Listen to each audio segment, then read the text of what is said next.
There's been a lot of news lately about interest rates, inflation, and all that kind of good stuff. And as part of what I do keep up to date with economic news and things. And when you're reading all these sort of different mainstream articles, just bear in mind where they're coming from. You know, some ones will focus more around benefit schemes and local health service and traditionally more left-wing type politics, and others are more traditionally more right-wing. But you've always got to remember how to relate it back to yourself.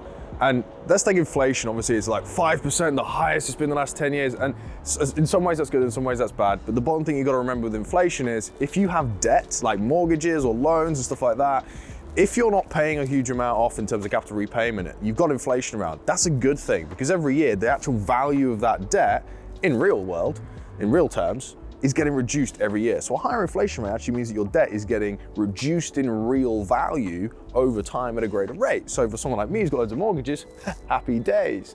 Obviously short-term debt is less affected by this. 20, 25, 30-year term lending is much better affected. And this is the thing, when you're looking at inflation or interest rates or anything else that's going on with the economy and all this local economic news, just put it in perspective for how it actually affects you and what it's going to mean for you and what it's going to mean for the economy, and try and plan around that. But don't always think it's all bad news. Inflation isn't good or bad. Yes, my debt is getting reduced, but I'm also spending more money on my pint when I go out for lunch. So it swings and roundabouts at the end of the day. So don't get bogged down with all the negativity that's in the papers. Yes, learn about it. Yes, read about it. Yes, take an interest in it. It is useful for you as an investor, as someone who's trying to make money in a capitalist world. But just bear in mind, media's also have an agenda. So there's my little take from today's update on inflation and interest rates.